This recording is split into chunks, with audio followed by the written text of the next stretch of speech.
Hello everyone, my name is Vansh Batra and welcome you to my YouTube channel. So आज की इस video में हम भारतीय नागरिक सुरक्षा संहिता, जिसको हम शॉर्ट में BNSS भी बोलते हैं, उसके इंट्रोडक्शन के बारे में देखने वाले हैं। इंट्रोडक्शन के साथ साथ हम फ्लो चार्ट भी देखेंगे BNSS का।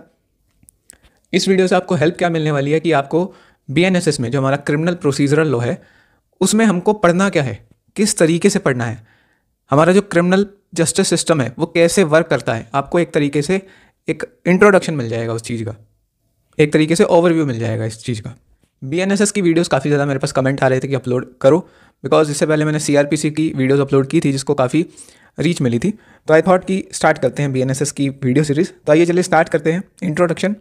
BNSS भारतीय नागरिक सुरक्षा संहिता एक न्यू लेजिस्लेशन है जिसने रिप्लेस किया है, जो कि डिज़ाइन किया गया है रिप्लेस करने के लिए CRPC क्रिमिनल प्रोसीजर कोड को इसने रिप्लेस किया है। इसका पर्पज़ क्या था? मॉडर्नाइज करना, स्ट्रीमलाइन करना इंडिया के क्रिमिनल जस्टिस सिस्टम को। इसको BNS और BSA के साथ लेके आया गया, जो कि भारतीय न्याय संहिता एंड भारतीय साक्ष्य अधिनियम एविडेंस के लिए जो एक्ट है, या फिर जो पीनल कोड है हमारा, उसके साथ इसको इनेक्ट किया गया है। और ये इफेक्ट में आया है, डेट ऑफ इनेक्टमेंट है 1 जुलाई 2024।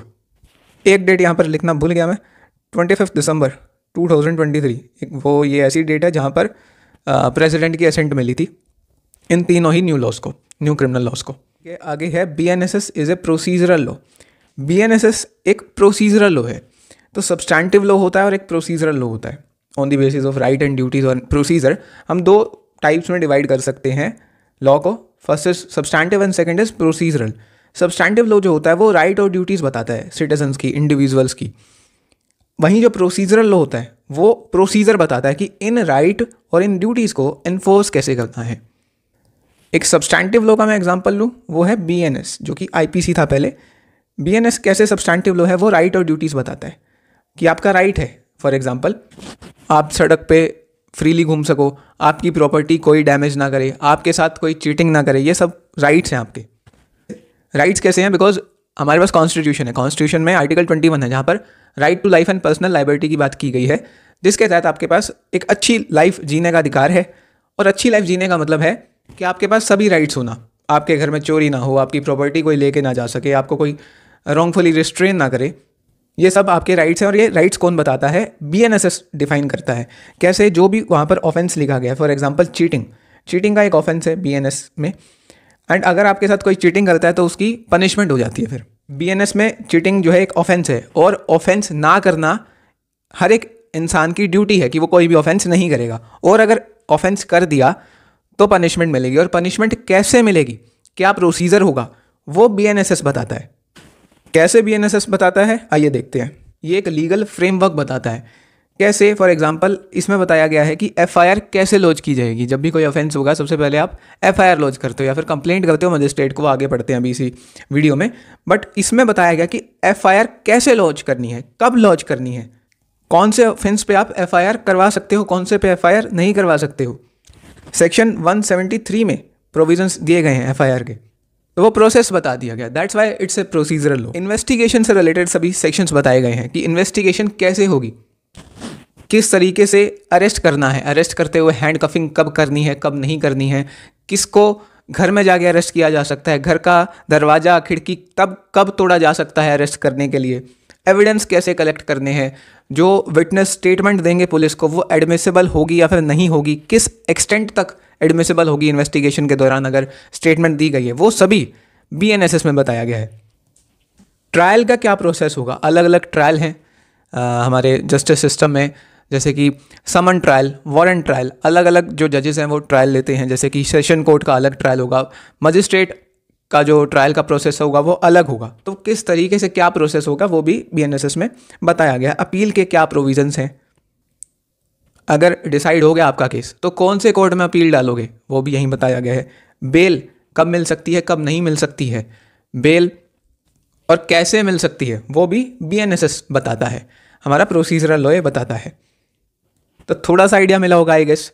अब आगे चलते हैं कि BNSS को लाने की ज़रूरत ही क्या थी। हमारे पास CRPC था, तो BNSS को लाने की क्या ज़रूरत थी? देखो, ट्रांसपेरेंसी इंक्रीज़ करने के लिए जो डिले हो रहे थे, कुछ टाइम लिमिट्स बता दी गई हैं अब कि इतने टाइम में कंप्लीट करनी है ये चीज़ें, ट्रायल इतने टाइम में कंप्लीट हो जाना चाहिए, इन्वेस्टिगेशन का कुछ टाइम बता दिया गया। मॉडर्नाइज कर दी गई टेक्नोलॉजी। अब जो समन भेजे जाते हैं, कोर्ट अगर किसी को बुलाना चाहता है वो फ़ोन के थ्रू भी समन भेजे जा सकते हैं। इस समय BNSS में प्रोविजंस लेके आए गए हैं उस चीज़ के लेकर। तो क्या क्या नए चेंजेस लाए गए हैं, कुछ चेंजेस मैं बात कर रहा हूँ, बाकी तो आगे हर एक जो भी सेक्शन पढ़ेंगे उसके साथ हम डिस्कस करेंगे। डिजिटल FIR फाइलिंग, जो फर्स्ट इन्फॉर्मेशन रिपोर्ट है जो आप पुलिस को देते हो, वो अब आप ऑनलाइन भी फाइल कर सकते हो। पहले भी कर सकते थे बट अब एक्सप्लिसिट कर दिया गया है, एक्सप्रेसली उस बारे में प्रोविज़न दे दिया गया है। FIR का प्रोविज़न याद रखना सेक्शन 173 है। टाइम लिमिट बता दी गई, पहले भी टाइम लिमिट थी 60 डेज़ और 90 डेज़ की इन्वेस्टिगेशन कंप्लीट करने के लिए। अगर उस टाइम लिमिट तक नहीं करते इन्वेस्टिगेशन कंप्लीट तो जो एक्यूज़ है उसको बेल मिल सकती है, जिसको डिफ़ॉल्ट बेल बोला जाता है। आगे पढ़ेंगे इस बारे में भी। समन और वारंट भी अब जो है फ़ोन वगैरह या फिर ईमेल के थ्रू भेजे जा सकते हैं, व्हाट्सएप के थ्रू भेजे जा सकते हैं। Community service as punishment include किया गया है।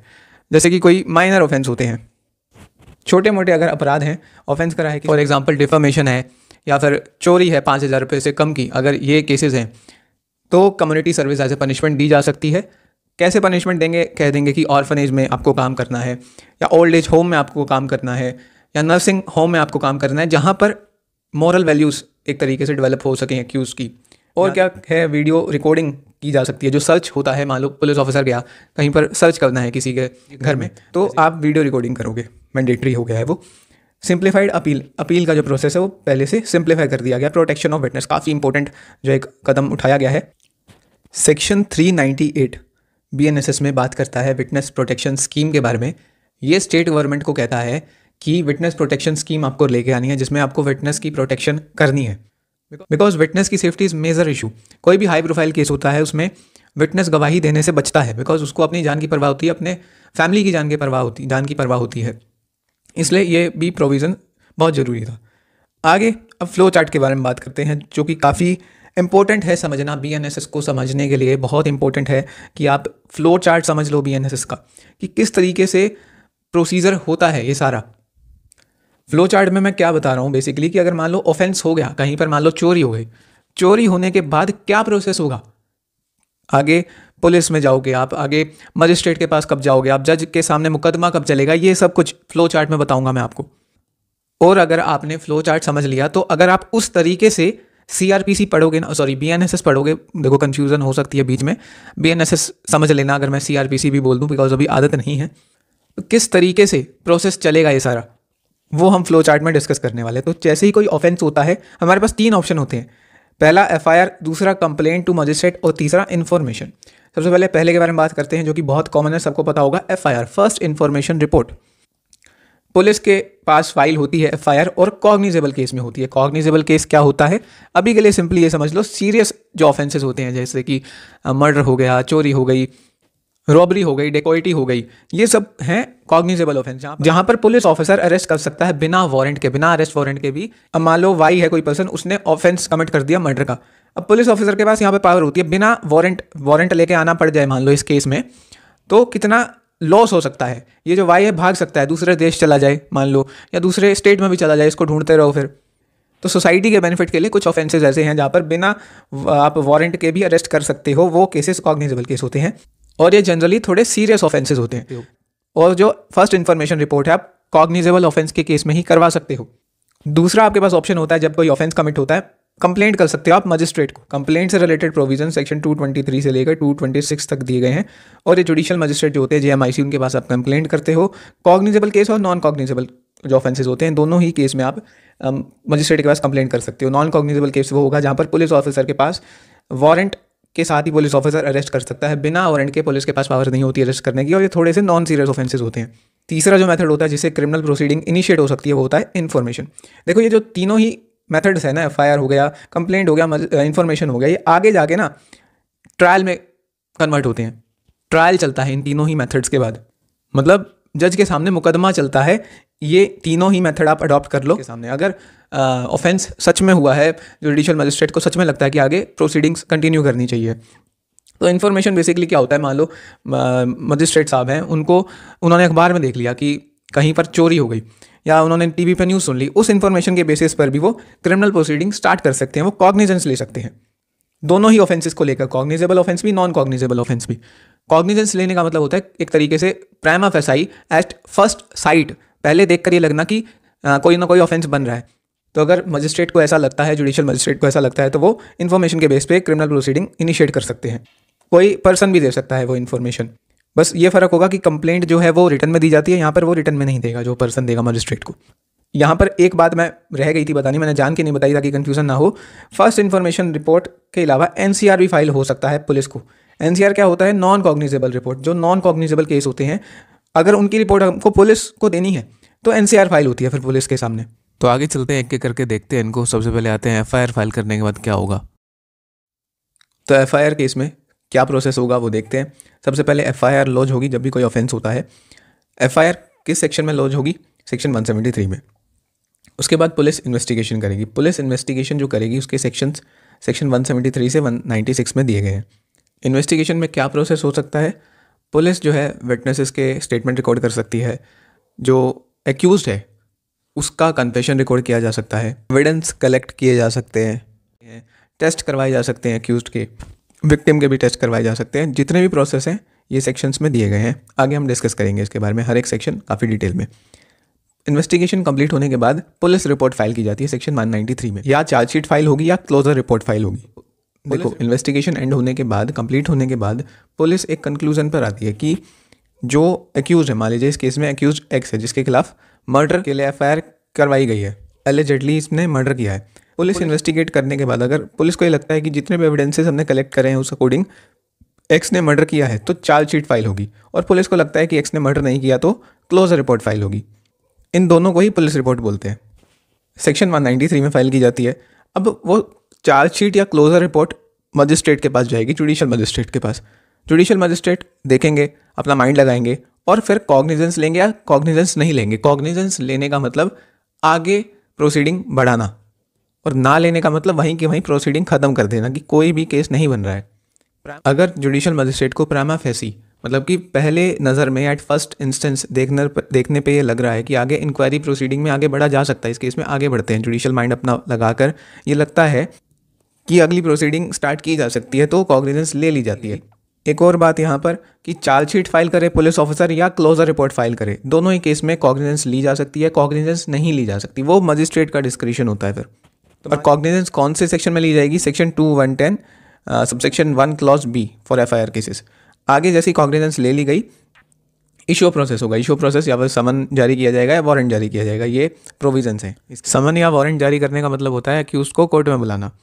इससे पहले भी अक्यूज को लेके आया जा सकता है, और ये भी हो सकता है कि अक्यूज ऑलरेडी कस्टडी में हो कोर्ट की, बट डिपेंड करता है केस टू केस। वो आगे आपको समझ आएगा जब आप आगे डिटेल में पढ़ोगे। आगे डॉक्यूमेंट्स दिए जाएंगे अक्यूज को। सेक्शन 230 में डॉक्यूमेंट्स दिए जाते हैं। ये कंप्लेंट केस के लिए, यहाँ पे गलत लिख दिया मैंने। सेक्शन 230 में डॉक्यूमेंट्स दिए जाएंगे अक्यूज को। जैसे अक्यूज अपीयर होगा, समन या वारंट से उसको बुला लिया जाएगा, क्योंकि कॉग्निजेंस ले ली गई, आगे की प्रोसीडिंग चला दी गई। कौन से डॉक्यूमेंट्स दिए जाएंगे 230 में जाके पढ़ सकते हो भी, वैसे मैं बता देता हूँ। जो ये चार्जशीट होगी, जो पुलिस रिपोर्ट है उसकी कॉपी दी जाएगी। जो विटनेस के स्टेटमेंट रिकॉर्ड करे गए हैं इन्वेस्टिगेशन के समय, उसकी कॉपी दी जाएगी। कन्फेशन अगर एक्यूज ने कर दिया उस दौरान मजिस्ट्रेट को, उसकी कॉपी दी जाएगी। क्यों दी जाती है सब चीज़ों की कॉपी? बिकॉज एक्यूज अपना डिफेंस प्रिपेयर कर सके, उसका राइट है अपने आप को डिफेंड करना, तो फेयर ट्रायल चल सके, इसलिए उसको ये सब चीज़ों की कॉपी दी जाती है। इसके बाद क्या होगा? हेयरिंग होगी चार्ज पर। चार्ज के जो चैप्टर है वो चैप्टर 18 है। और हेयरिंग ऑफ चार्जेस या फिर फ्रेमिंग ऑफ चार्ज, डिस्चार्ज से रिलेटेड जो सेक्शंस आपको चैप्टर 19 से 22 ट्रायल का जो प्रोसेस होता है उसमें मिल जाएंगे। तो हेयरिंग जब चार्ज की होती है तो क्या होता है? तो मान लो एक्स है, एक्स ने एलिजिडली कोई ऑफेंस करा है मर्डर का। अब इसका जो एडवोकेट होगा वो इसको डिफेंड करेगा इस हेयरिंग पर कि एक्स का एडवोकेट चाहेगा कि छोटे से छोटा चार्ज लगे, मर्डर का चार्ज ना लगे, छोटा चार्ज लगे या चार्ज लगे ही ना। वहीं वाई, मान लीजिए वाई का मर्डर हुआ है, वाई का जो एडवोकेट होगा वो क्या चाहेगा कि एक्स पर ज़्यादा से ज़्यादा बड़े से बड़े चार्जेस लगे, मर्डर का भी चार्ज लगे, और भी जितने चार्जेस लग सकते हैं उस सिचुएशन में वो ज़्यादा से ज़्यादा बड़े चार्जेस लगे। ये जो अभी तक एविडेंसेस बने हैं उस बेसिस पर हियरिंग होती है चार्जेस की। फिर अगर मजिस्ट्रेट को लगता है अपना जुडिशियल माइंड अप्लाई करके कि कोई ऑफेंस बन सकता है आगे जाके, तो फ्रेम कर देंगे मजिस्ट्रेट साहब चार्जेस को। जैसे कि 302 का चार्ज है बोलते, अगर आपने कभी सुना हो तो। अब आईपीसी नहीं है, बीएनएस है। अब वो 302 103 बन चुका है। तो अगर जुडिशियल मजिस्ट्रेट को लगता है कि कोई ऑफेंस बन रहा था तो फ्रेमिंग हो जाएगी चार्जेस की। अगर ये लगता है कि कोई ऑफेंस नहीं बन रहा है तो डिस्चार्ज हो जाएगा वहाँ पर एक्स जो है एक्यूज्ड यहाँ पर इस केस में। जैसे ही फ्रेमिंग होगी चार्ज की, यहाँ से ट्रायल की स्टेज स्टार्ट हो जाएगी। ओके, फिर फ्रेमिंग ऑफ चार्ज के बाद प्ली ऑफ गिल्ट होगा, ये चैप्टर इसका 23 है। प्ली ऑफ गिल्ट में बेसिकली क्या होता है, एक्यूज़ को ये बोला जाएगा कि आप अपना गिल्ट मान लो। अगर आप गिल्ट मान लेते हो तो आपकी जो सज़ा है वो कम हो जाएगी। एक्यूज़ अपना गिल्ट मान भी सकता है, अपना गिल्ट नहीं भी मान सकता, वो डिपेंड करता है। गिल्ट नहीं माना तो ट्रायल स्टार्ट हो जाएगा। वैसे तो ट्रायल यहाँ से स्टार्ट हो चुका है, ट्रायल की स्टेज यहाँ से स्टार्ट हो चुकी है, बट एक्चुअल ट्रायल यहाँ से स्टार्ट हो जाएगा। अगर गिल्ट मान लिया, प्लीड कर दिया गिल्टी, तब भी ट्रायल स्टार्ट हो सकता है। वो डिपेंड करता है मजिस्ट्रेट की डिस्क्रिशन पर या जज की डिस्क्रिशन पर। ट्रायल स्टार्ट होगा। ये चैप्टर्स हैं अलग अलग ट्रायल के, 19 से 22। वारंट केस का अलग ट्रायल है, समन केस का अलग ट्रायल है, समरी ट्रायल है, अलग अलग ऑफेंस के हिसाब से कि ज़्यादा बड़ा ऑफेंस है तो वारंट ट्रायल चलेगा, छोटा ऑफेंस है समरी ट्रायल या समन ट्रायल चलेगा। और ट्रायल में ये सभी स्टेजेस होती हैं। पहले प्रोसिक्यूशन, जिसने एफआईआर लॉन्च करवाई वो अपने एविडेंसेस पेश करेंगे जो वाई की साइड है। फिर डिफेंस अपना डिफेंस देगी एक्स की साइड जो है। फिर फाइनल आर्ग्यूमेंट होंगे, जजमेंट होगी, चैप्टर है 29। फिर जजमेंट में या तो एक्विटल होगा एक्स का, या कन्विक्शन हो सकता है, या तो वो छूट सकता है या उसको जेल हो सकती है एक्स को। उसके बाद जैसे ही एक्विटल होगा या कन्विक्शन होगा, उसके बाद ये तीनों में से कोई प्रोसेस हो सकता है, अपील हो सकती है मान लो। ऐसे करके एग्जीक्यूशन और रिवीजन प्रोसेस चल सकते हैं। एग्जीक्यूशन क्या होगा, जो भी उसको सज़ा मिली है उसको एग्जीक्यूट करवाना।